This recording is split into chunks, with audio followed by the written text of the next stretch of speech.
This is a letter United's ownership sent directly to their fans. What began as a measured response to growing frustrations over ticket prices quickly took a sharp turn into something far more unsettling.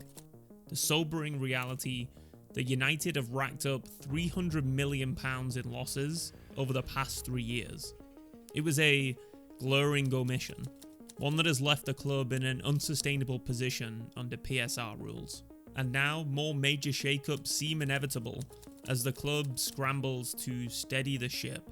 For fans, this revelation felt like yet another gut punch. This is Manchester United after all, a global powerhouse, one of the richest and most iconic clubs in the footballing world. So how is it possible that they're teetering on the brink of financial chaos? Well, in this video we'll break it all down. The harsh reality of United's substantial loss, the ripple effects that are shaking the club both on and off the pitch, and whether this could be the final fracture between the fans and the club's ownership. First though, let's unravel those 3 key letters.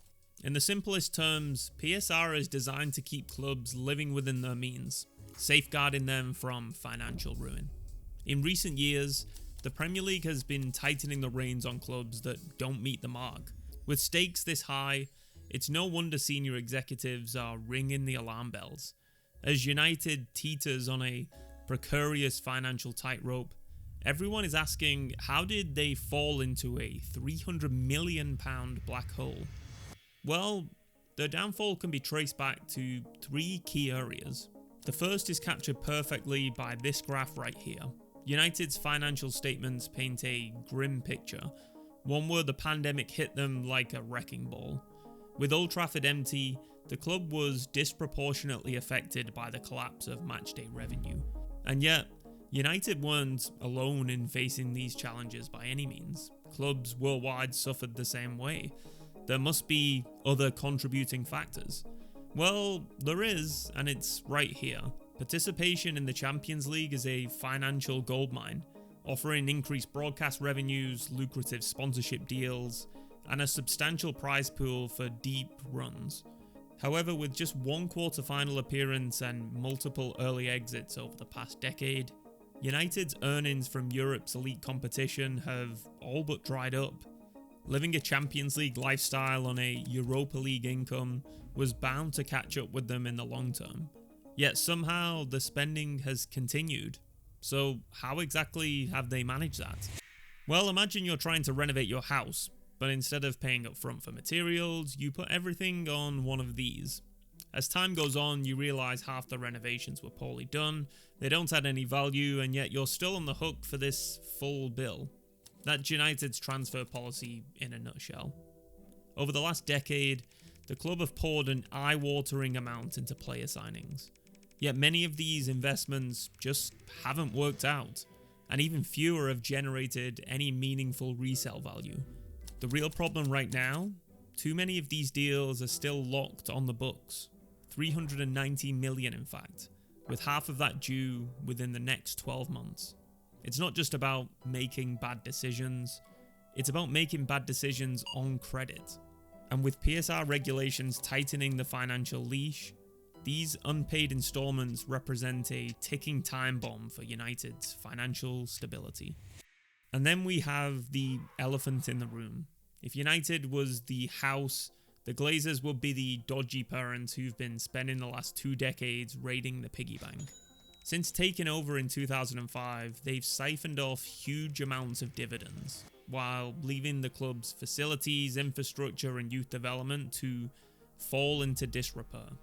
Now, Ineos face the monumental task of fixing these glaring issues under significant financial constraints. It's not quite of the standard you would expect of Manchester United today, and it's fallen behind. Maybe 20 years ago it was, but today it's fallen behind. So we do need to look at the way forward. But what fans find most unforgivable is the mountain of debt the club has been saddled with. Here's the TLDR. The Glazers bought United using a leverage buyout, which essentially means they borrowed the money to buy the club and made United itself responsible for repaying that debt. The catch? Well, they've never shown much interest in actually paying that off. Cue the green and yellow scarves. Since their takeover, United have forked out $790 million in interest payments, and yet somehow this debt remains a massive burden, standing at $720 million as you watch this. With ballooning interest rates, United paid $36 million just this year to service that debt, and there's no clear plan for repayment. They once had a way out, selling to Qatari investors, but that ship now has long sailed.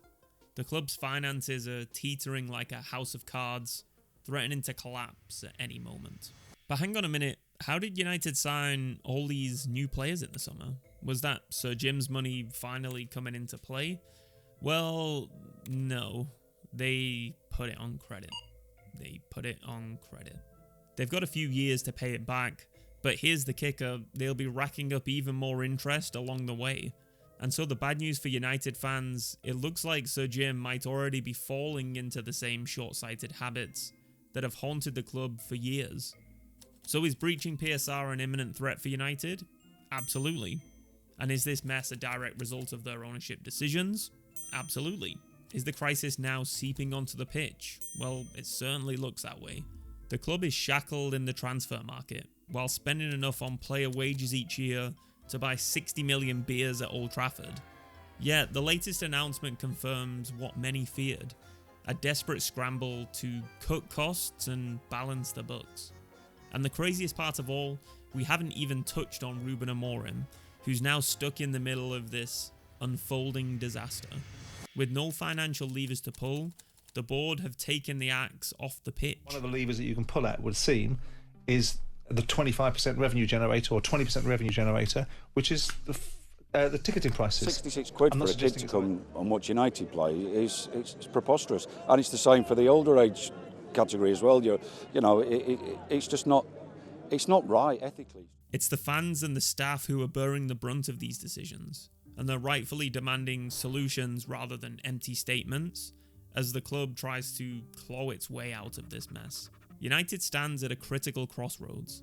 Years of financial mismanagement have pushed them to the edge, and there's no quick fix in sight. What's required now is nothing short of drastic change, a complete overhaul of the club's approach to transfers, to wages, to fan engagement. It's hard to envision the club sticking to its current path, especially when it's leading them towards a rift so deep it may become irreparable. Only time will tell if United can build from the wreckage and restore the glory they once had. But one thing is now crystal clear, the clock for United is most certainly ticking.